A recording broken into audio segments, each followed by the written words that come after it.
El más elemental de los impulsos es asegurarse contra un día de lluvia, porque como nos han recordado los últimos y dolorosos tiempos de confusión financiera, el futuro es impredecible y el mundo puede convertirse en un lugar muy peligroso.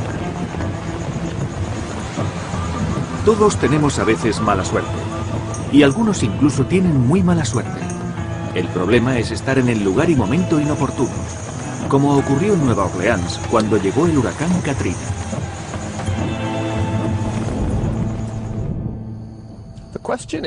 La cuestión es, ¿cómo deberíamos enfrentarnos a los riesgos e incertidumbres del futuro?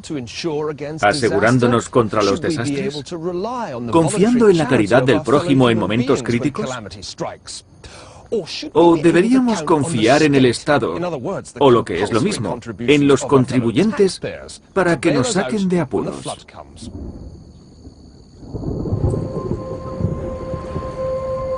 Haremos la misma pregunta de una forma más sencilla. ¿Está usted asegurado? Por ejemplo, los británicos creemos estarlo. En la actualidad, dedicamos gran parte de nuestro sueldo a los seguros, más que otras personas del resto del mundo. Y es raro, porque Gran Bretaña es uno de los países más seguros del planeta. La lucha por superar el riesgo ha sido constante en la historia del dinero, desde la invención del seguro de vida por dos clérigos escoceses, hasta el ascenso y caída del estado de la asistencia social, pasando por el extraordinario crecimiento de los fondos de cobertura y sus ricos propietarios. Bajo nuestra lucha contra el riesgo se oculta un conflicto insoluble. Queremos tener seguridad financiera y por eso anhelamos un mundo predecible. Pero el futuro siempre parece traer noticias desagradables que nos cogen por sorpresa. Queremos riesgos calculables. No nos gusta la incertidumbre.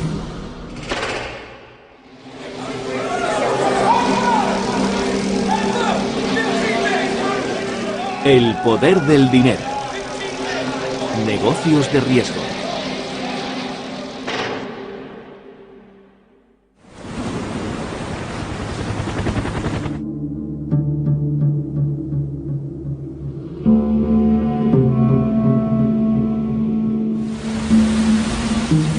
El huracán Katrina azotó Nueva Orleans durante las últimas semanas de agosto de 2005, sembrando la muerte y la destrucción.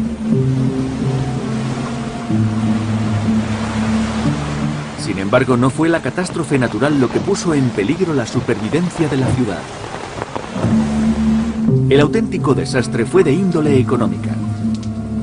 Lo que conocemos como compañías aseguradoras fallaron estrepitosamente cuando tuvieron que cubrir una calamidad de tal magnitud. El huracán no golpeó directamente a la ciudad de Nueva Orleans. La parte principal de la tormenta repercutió en la zona nordeste. Cuando sus habitantes empezaron a experimentar cierto alivio, comenzó la auténtica catástrofe. El canal industrial une el lago Pontchartrain con el Mississippi. Después del huracán, una gran tormenta hizo subir el nivel de las aguas del canal, de tal manera que rompieron el dique e inundaron esta zona, el Distrito 9 de Nueva Orleans. Justo al este del Distrito 9 se encuentra Saint Bernard, un barrio obrero de propiedades cubiertas por seguros privados, al menos sobre el papel.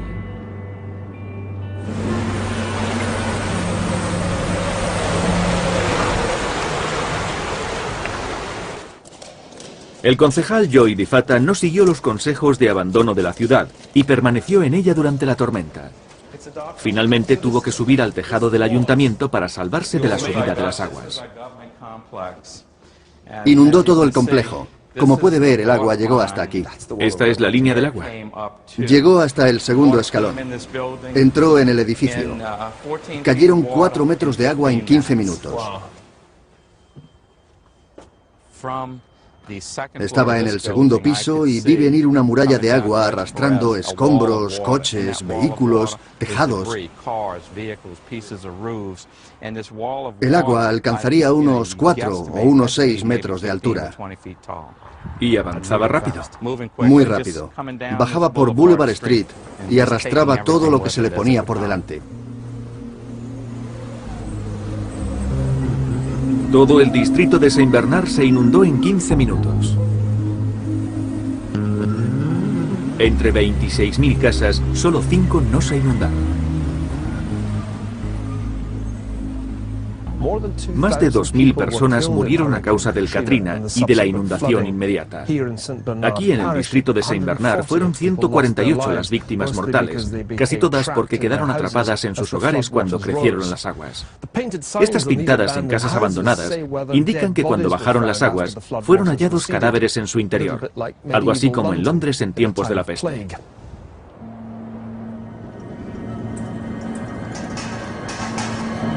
Sin embargo, 3 años más tarde, no son las inundaciones ni la peste lo que asola Nueva Orleans. Ahora se trata de la dura realidad financiera. La gente no puede vivir aquí porque no puede asegurar sus casas. Pero una persona se ha propuesto desenmascarar a las empresas aseguradoras respecto a sus garantías ante una gran catástrofe.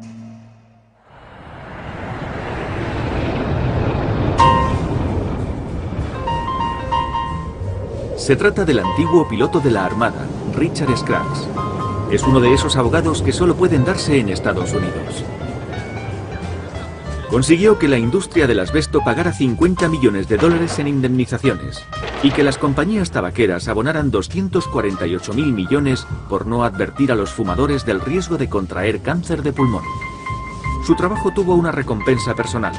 Obtuvo 1.400 millones de dólares en honorarios tras dichas sentencias. Su nuevo objetivo son las compañías aseguradoras y sus clientes, los cientos de propietarios cuyas casas fueron destruidas por el Katrina. Estos afirman que las aseguradoras rehusaron pagarles porque sus reclamaciones no estaban justificadas, algo que no piensan aceptar. ¿Aquí había una casa? Aquí había una casa y otra al lado donde está el tráiler. En este caso, Scraggs está involucrado personalmente. Su casa del Boulevard de Pascagoula Beach, en la ribera del Mississippi, sufrió tantos daños a causa del Katrina que tuvo que ser demolida. Aquí estaba ¿La puerta principal? la puerta principal, sí. En el borde de la losa, por decirlo así. Quedó sepultada. Quedamos sepultados. ¿Se puede solucionar? Si se tienen los medios. Mi suerte es que los tengo. ¿Tras perder la casa, volverla a construir? Sí, aquí muchos no los tienen. Ya. ¿Y si pudiera cambiar el sistema para que la gente estuviera realmente asegurada, lo haría? ¿Se les pueden exigir a los seguros plenas garantías? Sí, todo consiste en que te expliquen bien lo que te venden. Como ocurre con las medicinas, que llevan un prospecto advirtiendo de los posibles efectos secundarios. Eso es lo que tenemos que buscar. Justo lo contrario de lo que ahora llaman póliza moderna de seguro, que nadie puede entender y que nadie puede interpretar. Las compañías de seguros están sufriendo el huracán Scraggs. Una de las mayores aseguradoras de Estados Unidos tuvo que indemnizar a cientos de clientes de Scraggs que habían sido ignorados anteriormente. Pero en esta dura lucha, las aseguradoras rieron las últimas. Después de ganar el caso, Scraggs fue declarado culpable de tratar de sobornar a un juez e influir en los honorarios que debía percibir.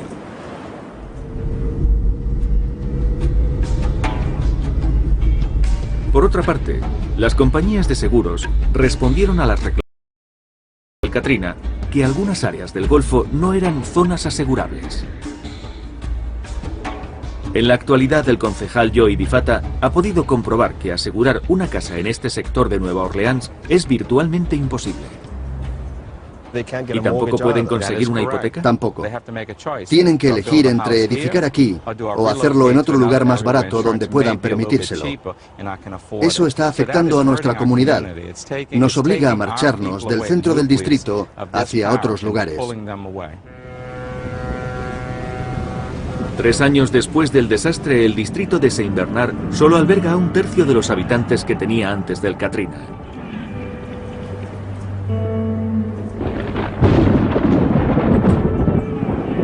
Lo cierto es que la vida siempre fue peligrosa aquí. La verdadera lección que nos ha dado el Katrina, como cualquier otro desastre, es que aunque creamos estar a cubierto ante el riesgo, resulta que no siempre lo estamos. Es más, algunas reclamaciones a las compañías aseguradoras resultan tan engorrosas que no merece la pena intentarlo. Lo cual nos hace preguntarnos por qué gastamos tanto dinero en seguros y de dónde procede este extraño hábito. Ahorrar para cuando lleguen los días de lluvia es la primera premisa del seguro. La cuestión es qué hacer con nuestros ahorros para que no nos ocurra lo que en Nueva Orleans después del Katrina, donde se vieron desamparados. Y para eso hay que ser muy astutos, lo que nos da una clave de los orígenes de los modernos seguros. ¿Y dónde mejor que en la bella Escocia?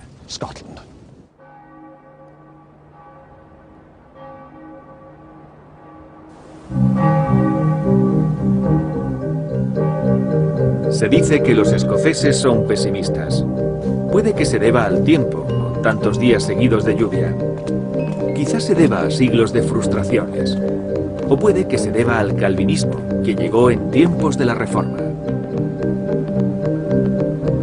Lo cierto es que dos ministros de la Iglesia escocesa son los inventores reconocidos de los modernos seguros, allá en el año 1744, dando origen a una industria multimillonaria.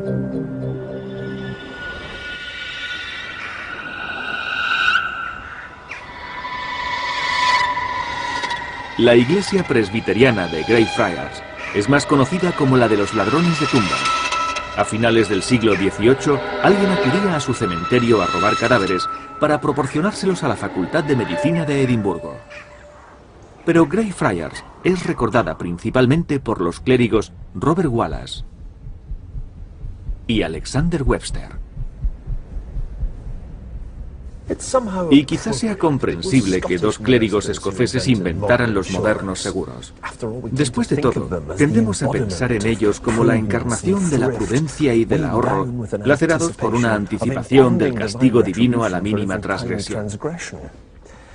Robert Wallace era un gran bebedor, además de un prodigio de las matemáticas, al que nada satisfacía más que vaciar botellas de vino junto a sus borrachines amigos. Wallace y Webster lamentaban la suerte de las viudas y los huérfanos de los clérigos. Con frecuencia, sus familias acababan arruinadas y en la calle.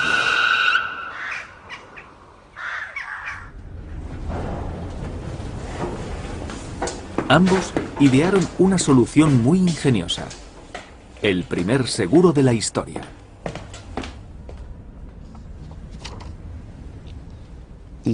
Estos son algunos de los farragosos cálculos que hizo Robert Wallace, conservados en el Archivo Nacional de Escocia. Con ellos trataba de evaluar con exactitud el número máximo de viudas y huérfanos que podría mantener. La clave consistía en que los clérigos ya no pagarían un dinero en vida para que sus familiares lo cobraran a su muerte. Ahora pagarían una prima para crear un fondo que sería invertido en negocios rentables. Las viudas y los huérfanos recibirían una pensión de los beneficios y las primas se irían sumando al fondo.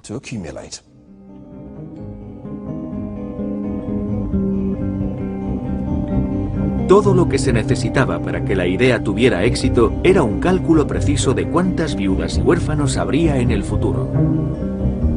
La cifra estimada por Wallace y Webster tuvo una precisión extraordinaria. La creación del Scottish Ministers' Widows Fund marcó un hito en la historia, ya que sentó un modelo que no solo emplearían los clérigos escoceses, sino todos los que querían asegurarse contra las eventualidades de la vida. En 1815, los seguros estaban bastante extendidos, y de ellos se valieron las viudas de los soldados que morían luchando contra Napoleón. En la batalla de Waterloo, las probabilidades de morir eran de 1 entre 4. Pero si los soldados se aseguraban, al menos tenían el consuelo de saber que su viuda e hijos no quedarían en la calle. Eso dio un nuevo sentido a la frase "ponte a cubierto".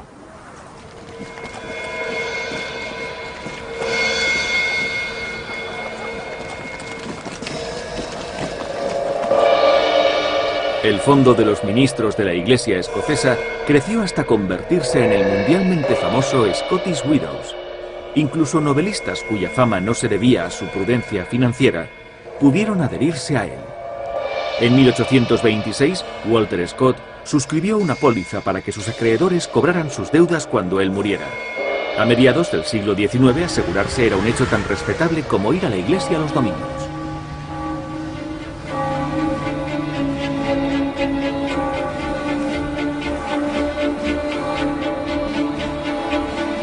Lo que nadie supo prever en 1744 fue que los cuidadosos cálculos de los dos clérigos escoceses acabarían convirtiéndose en la poderosa y gigantesca industria aseguradora actual.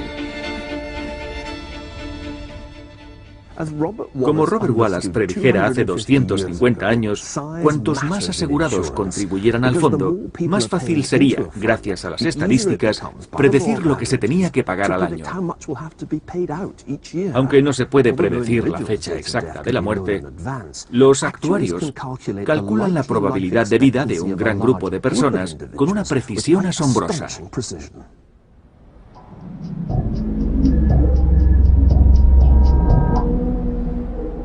En otras palabras, lo más importante en los seguros es prever los riesgos del futuro en el caso de que estemos asegurados.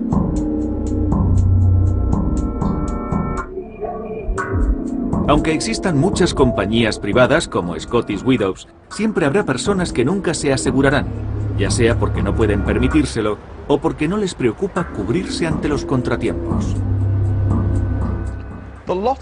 Los pobres en tiempos no tenían ninguna posibilidad. Sobrevivían gracias a la caridad o sometidos al duro régimen de los asilos, como este particularmente austero del centro de Edimburgo. Hacia la década de 1880 se empezó a pensar que los que no habían tenido suerte en la vida merecían algo mejor. Surgiría entonces una nueva forma de entender el riesgo, que acabaría dando paso a la moderna seguridad social. Este sistema estatal fue diseñado para explotar la economía de escala y cubrir literalmente a todos los ciudadanos desde la cuna hasta la tumba.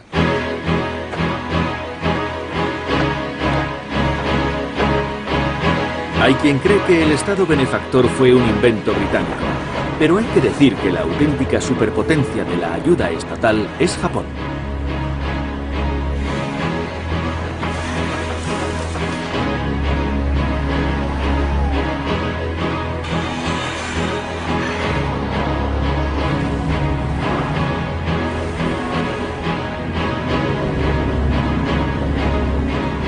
Varios desastres asolaron Japón durante la primera mitad del siglo XX. En 1923, un terrible terremoto devastó Tokio. Y al igual que en Nueva Orleans, las pólizas de seguro no resultaron ser más que papel mojado. Pero entonces empezó a tomar cuerpo una nueva idea en el país. El Estado debía hacerse cargo de los riesgos. Aunque tal protección se debió a la ambición imperial. Los japoneses crearon así un sistema de asistencia social, pero lo hicieron para fomentar la guerra.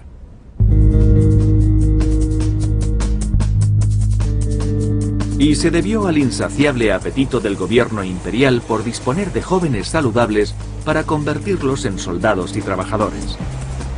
No fue el altruismo lo que inspiró el nuevo sistema social. La sanidad estatal se ocuparía de proporcionar una población mejor preparada y un flujo continuo de reclutas para los ejércitos del emperador.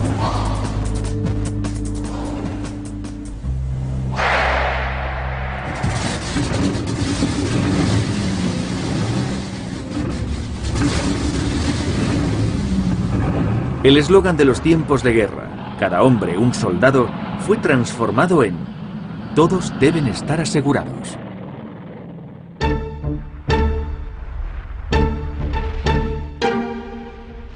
El problema fue que Japón se enfrentó al mayor gigante económico del planeta, Estados Unidos.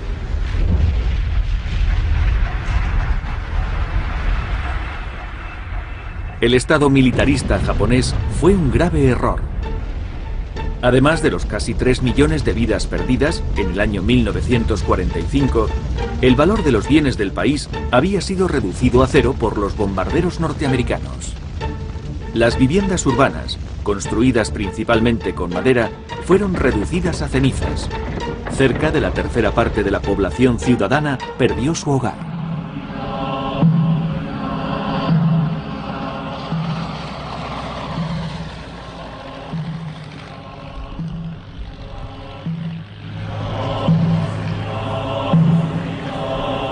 Prácticamente la única ciudad que permaneció intacta fue Kioto, la antigua capital imperial. 1945 podría haber sido el último año de la asistencia estatal japonesa. Sin embargo, no fue el fin del experimento en busca de la seguridad social en aquel país. Para Japón, como para la mayoría de los contendientes de la guerra, la lección estaba clara. El mundo era demasiado peligroso para las aseguradoras privadas. No era posible asegurarse contra la Fuerza Aérea Norteamericana. La respuesta, prácticamente universal, fue la misma. Los gobiernos debían nacionalizar el riesgo. Quizá el más familiar de los modelos de asistencia social, desde la cuna hasta la tumba, también nacido entre las ruinas de la guerra, fue el del economista británico William Beveridge. Cuando los japoneses pusieron en marcha su modelo de asistencia global en octubre de 1947, el Comité Consultivo recomendó que se siguiera el Bevariji no Nihonhan, el modelo Beveridge para los japoneses. Pero fueron más allá que Beveridge, como se aprecia en esta copia de la Biblioteca del Parlamento Nacional japonés. En ella se responsabilizaba al gobierno de prevenir todo lo que pudiera conducir a la pobreza. La enfermedad, la incapacidad, muerte, parto, familia numerosa, vejez y desempleo pasaban a estar cubiertos por la seguridad social que garantizaba una mínima calidad de vida.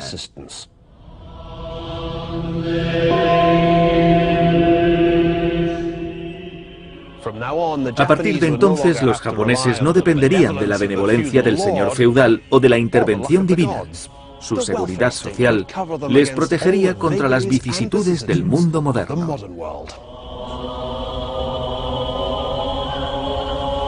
Si no se podían permitir la educación de sus hijos, el Estado pagaba.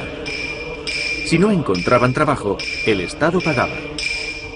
Si estaban demasiado enfermos para trabajar, el Estado pagaba. Cuando se retiraban, el Estado pagaba. Y cuando finalmente morían, el Estado pagaba a sus deudos.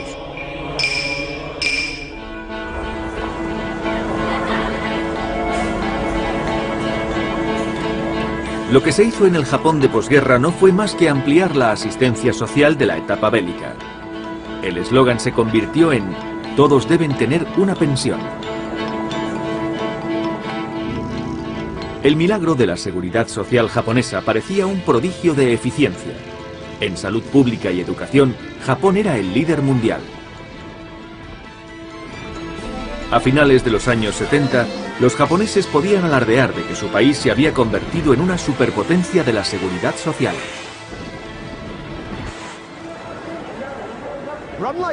El sistema japonés parecía perfecto. El país había conseguido eliminar todos los riesgos y al mismo tiempo creció tan rápidamente que en 1968 era la segunda potencia económica mundial. Un economista estadounidense predijo que la renta per cápita japonesa sobrepasaría a la norteamericana en el año 2000.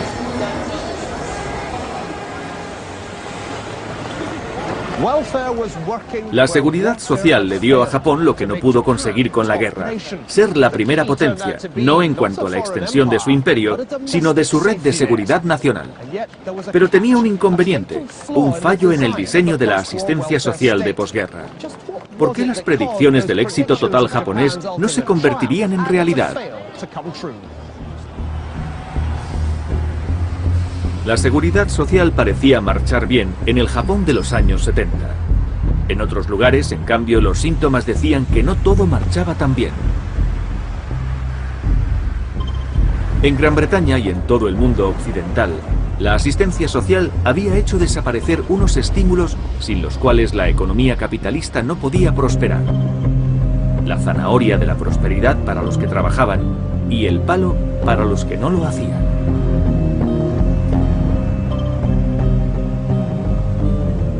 El resultado fue la estanflación, un bajo crecimiento con una elevada inflación. ¿Cuál era la solución? Un hombre y sus discípulos creían saber la respuesta. Gracias en gran parte a su influencia, fue desmantelada una de las grandes tendencias económicas de los 25 años anteriores, la seguridad social. La gente tuvo que enfrentarse de nuevo a las garras de un monstruo del que creían haber escapado, el riesgo.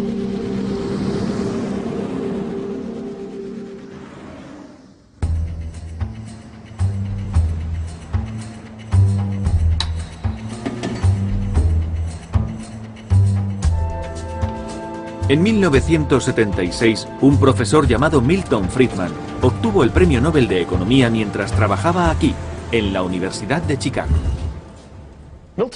Milton Friedman se ganó un lugar en el Salón de la Fama simplemente por esta ecuación. M por V igual a P por Q. M es el dinero circulante, V la velocidad a la que circula, P son los precios y Q los gastos. La observación de Milton era sencilla. Si el dinero aumentaba, lo mismo ocurría con los precios. Hasta aquí la teoría monetaria. Pero no bastaba con una tiza y una pizarra para contestar la siguiente cuestión.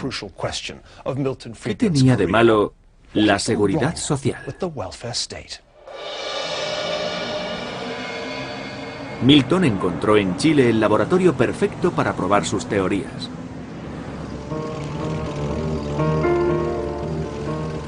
En septiembre de 1973, los tanques tomaron las calles de Santiago para deponer al gobierno de Salvador Allende, cuyo intento de convertir el país en un estado comunista había acabado en un caos económico y en una llamada del Parlamento chileno para que se produjera un golpe de Estado.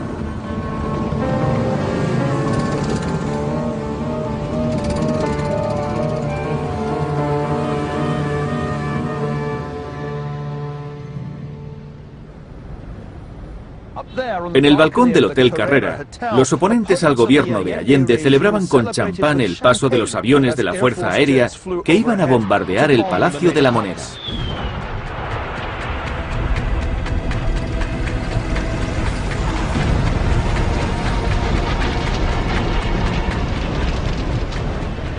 Aquí, en dicho palacio, Allende se preparaba para ofrecer una desesperada resistencia, armado con un AK-47 que le había regalado su maestro cubano, Fidel Castro.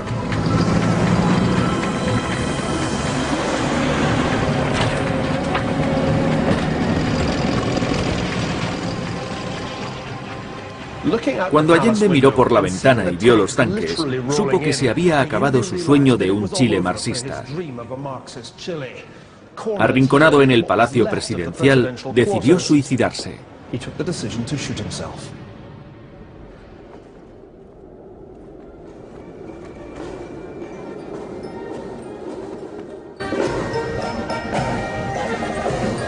«35 años más tarde todavía se pueden ver los agujeros de los impactos en algunos edificios que rodean la plaza». Lo ocurrido aquí en septiembre de 1973 fue un ejemplo de la crisis mundial de la idea de un Estado benefactor y obligó a realizar una difícil elección entre sistemas económicos muy diferentes. Con la producción colapsada y la inflación por las nubes, el sistema chileno de beneficios globales estaba definitivamente en bancarrota. Para Allende la única solución era una economía de tipo soviético. Los generales y sus seguidores no estaban a favor de esa medida, pero ¿qué idearon para salir de una situación insostenible? Ahí entra Milton Friedman.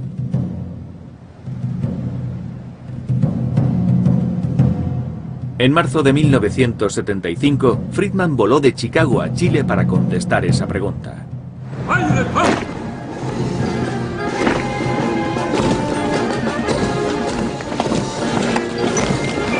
Además de dar conferencias y seminarios, Friedman se reunió en el Palacio de la Moneda con el nuevo presidente chileno, el general Augusto Pinochet.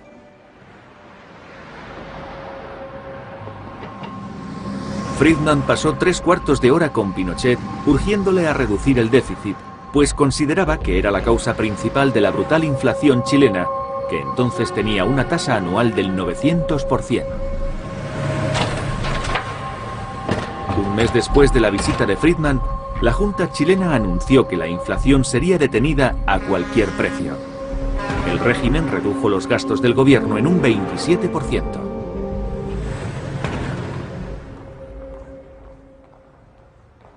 Este problema de la inflación no es de origen reciente, proviene de las directrices socialistas iniciadas hace 40 años y que llegaron a su punto culmen, lógico y terrible, durante el régimen de Allende.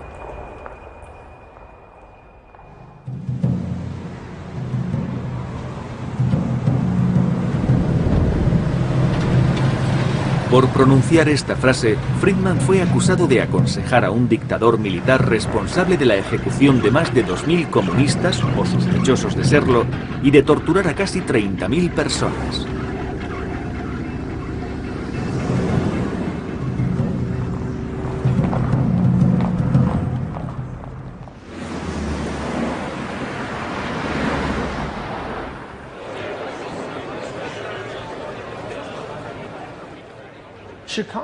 La influencia de Chicago fue más allá de la visita de Milton Friedman. Desde los años 50, un sinfín de brillantes economistas de la Universidad Católica de Santiago acudiría a estudiar a Chicago y regresarían convencidos de la necesidad de equilibrar el presupuesto, restringir la circulación de dinero y liberalizar el mercado. Fueron llamados los Chicago Boys, los soldados de a pie de Friedman. Pero sus ideas eran más radicales y fueron más allá de lo que su maestro recomendó a Pinochet. Trataron de desmontar totalmente el Estado social. La revolución económica conservadora no la inició Margaret Thatcher en Gran Bretaña, ni Reagan en Estados Unidos. Empezó aquí, en Chile.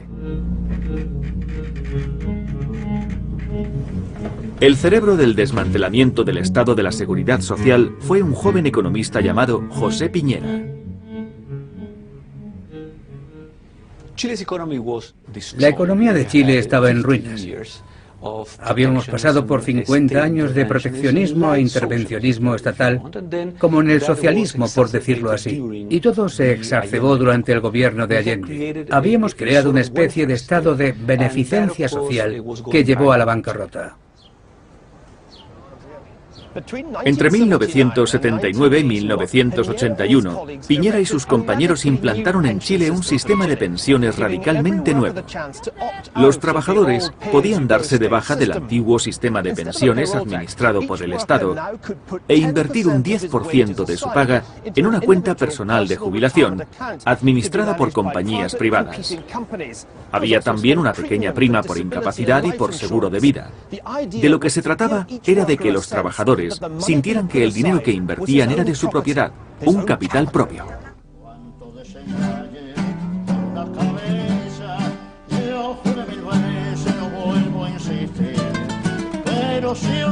Piñera dio a los trabajadores una alternativa: permanecer bajo el antiguo sistema de retención fiscal o elegir el nuevo sistema de cuenta personal de jubilación.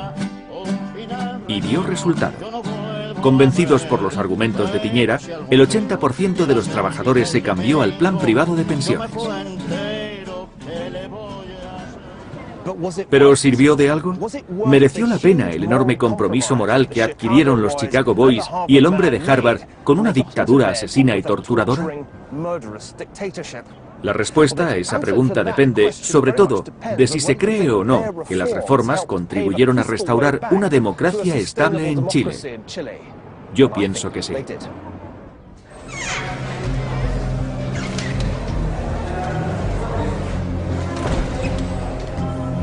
En 1980, Pinochet promulgó una nueva constitución que preveía un periodo de 10 años de transición para volver a la democracia. Transcurrido ese tiempo, abandonó la presidencia y se restauró, efectivamente, la democracia. Ya estaba en curso el milagro económico que ayudaría a asegurar su supervivencia.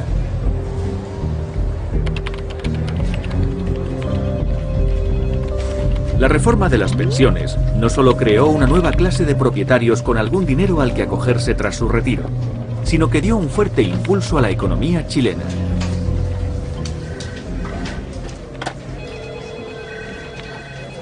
Estos corredores de bolsa del Banco de Chile están invirtiendo en el mercado de valores la contribución de los trabajadores chilenos. Y lo han hecho bastante bien. La media de los beneficios de las cuentas personales ha sido de más del 10%, lo que indica que en los pasados 20 años, desde 1987, el mercado de valores chileno se ha multiplicado por 18.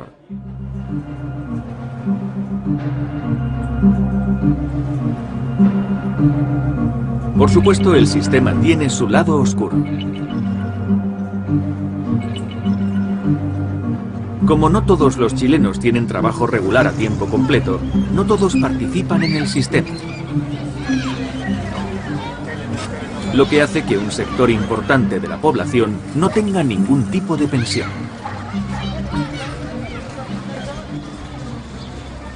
Me encuentro frente a las oficinas del Partido Comunista en La Victoria, un suburbio de Santiago donde Pinochet contaba con una numerosa oposición. La mayor parte de sus habitantes no tienen empleo, al menos oficialmente, y no pueden pagar las cuotas para la pensión, ni podrán disfrutar de ella. Aquí consideran al Che Guevara como un héroe. No así a José Piñera.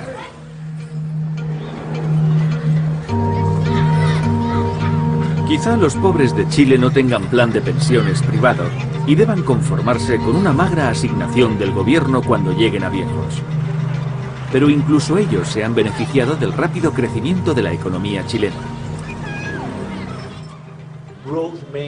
El crecimiento ha hecho que la vida sea distinta para todos. La pobreza en Chile ha disminuido de un 50 a un 13%. Ha sido un gran éxito y la reforma de las pensiones ha tenido mucho que ver. La mejora de la economía chilena desde que los Chicago Boys introdujeron sus reformas parece innegable. En los 15 años que precedieron a la visita de Milton Friedman, la tasa de crecimiento era de un 0,17% anual. En los 15 años siguientes se multiplicó precisamente casi por 15. La pobreza se ha reducido a un 15% en comparación con el 40% del resto de Sudamérica. Y cuando miramos el nuevo distrito financiero de Santiago, nos damos cuenta de por qué la reforma de las pensiones ha sido imitada en toda la región y en realidad en todo el mundo.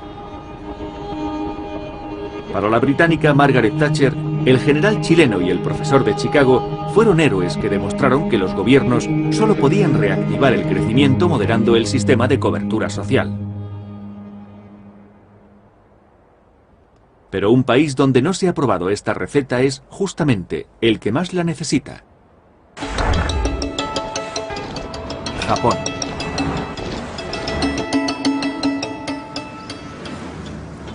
Tanto éxito tuvo la superpotencia de la seguridad social que la esperanza de vida en este país era la mayor del mundo en los años 70. El problema es precisamente que ha tenido demasiado éxito.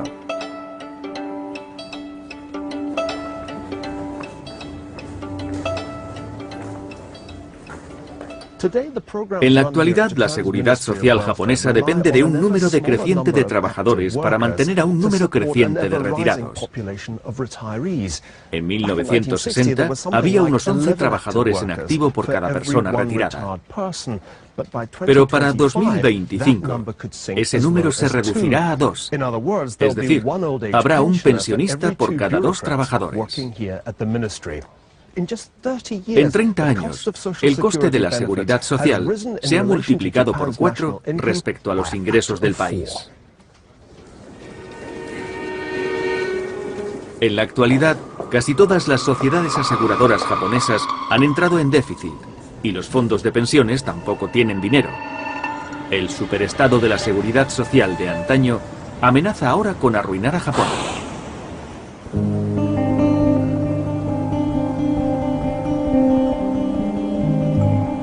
El seguro parecía una idea brillante según los cálculos de aquellos 2 clérigos escoceses, e incluso más brillante en el estado global de la seguridad social japonesa. Pero como hemos visto, los mejores esquemas pueden acabar mal debido a una inesperada serie de acontecimientos. ¿Existe una manera mejor de enfrentarse al riesgo en un mundo de incertidumbre? Desastres como el del 11 de septiembre y el huracán Katrina hacen tambalearse tanto al sistema tradicional de seguros como a la seguridad social. Pero ni los seguros ni la seguridad social son la única manera de conseguir protección contra un futuro difícil. En la actualidad, la mejor manera de conseguir esa protección son los hedge funds o fondos de cobertura. ¿Pero qué son exactamente y de dónde provienen?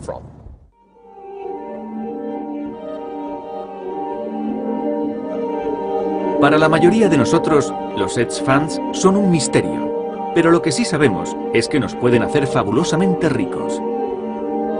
Uno de los que tuvieron un gran éxito con ellos pagó 60 millones de dólares por este Cézanne. Y también es propietario de un Degas, sin mencionar un Jasper Jones, por el que pagó 8 millones de dólares.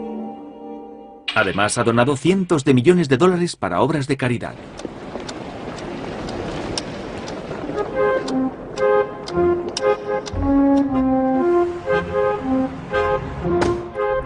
Ken Griffin es el fundador del Citadel Investment Group, una de las mayores empresas de fondos de cobertura del mundo. Durante el último año, en plena crisis, ganó más de 1.000 millones de dólares. A la mayoría el riesgo nos da miedo, pero la inmensa riqueza de Griffins procede de haber encontrado una manera de manejar el riesgo con una mezcla de precisión matemática y brillante intuición. Nada es inmutable. Todo está sometido a un cambio constante.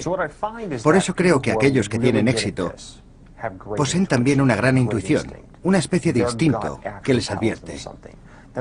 Las matemáticas son importantes porque con ellas podemos entender el problema, pero la decisión de aceptar o no un riesgo se debe exclusivamente al criterio humano en el amplio sentido de la expresión.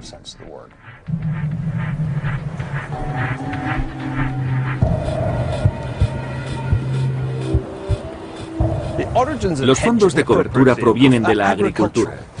Para un granjero no hay nada tan importante como el precio que tendrá su cosecha cuando la recoja y la lleve al mercado. Pero ese precio podría oscilar mucho. Un contrato de futuros le permite protegerse, logrando vender la cosecha a un comerciante a un precio acordado en el momento de la siembra. El agricultor consigue así un precio mínimo que no se puede bajar, y el comerciante consigue un techo que no se podrá sobrepasar. Al firmar un contrato de futuros, se aseguran el negocio. Ambos parten de una mejor posición y todos salen ganando. El resultado es que se impulsa la creación de capital y la inversión. Anima a las personas a hacer lo necesario para que el mundo funcione un poco mejor. Con el desarrollo de los contratos de futuros estándar, con las nuevas reglas y una efectiva caja de compensación, nació el primer mercado de futuros auténtico. Y su cuna estaba aquí, en la Windy City, Chicago. Cuando en 1874 se creó el mercado de futuros de esta ciudad, blindar los productos básicos se convirtió en una práctica. El siguiente paso consistiría en condicionar el futuro de acuerdo con la evolución. A esto se le llamaría opción. A priori puede parecer algo complicado, pero el principio básico es muy sencillo. Debido a que se derivaban de activos subyacentes, los contratos de futuros fueron conocidos como derivados. Pero un derivado aún más desarrollado es la opción. Quien adquiere una opción de compra tiene el derecho, por ejemplo, de comprar un barril de petróleo por $120 dentro de un año. Pero si el precio del petróleo sube a $150 el barril, el comprador que fue previsor sigue pagando $120 y se ahorra 30.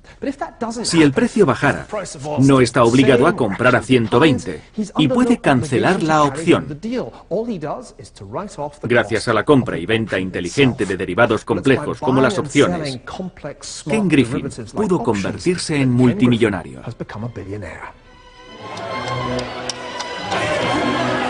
En teoría, los derivados ofrecen una nueva manera de protegerse contra un futuro incierto, una forma mucho más inteligente y rentable que los antiguos y rígidos seguros. En la década pasada, los derivados parecían haberse apoderado del mundo de las finanzas. A finales de 2007, el valor teórico de todos los contratos derivados alcanzó unos 596 billones de dólares, el equivalente a 43 veces el tamaño de la economía norteamericana.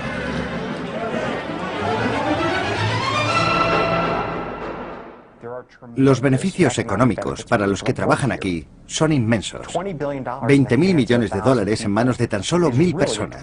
Es un fenómeno del siglo XXI. No ocurría desde hace 50 años.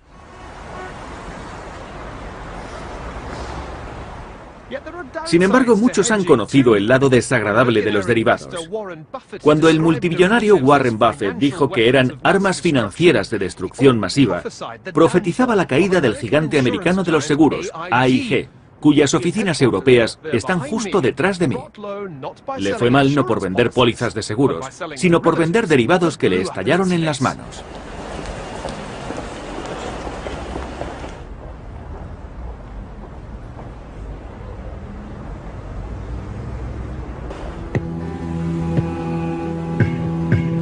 Nuestro deseo primario de protegernos contra el riesgo ha sido extremadamente difícil de satisfacer. Las compañías de seguros nos han dejado en la estacada. Las seguridades sociales han caído en la insolvencia. Y los derivados parecen haberse convertido también en un arma letal.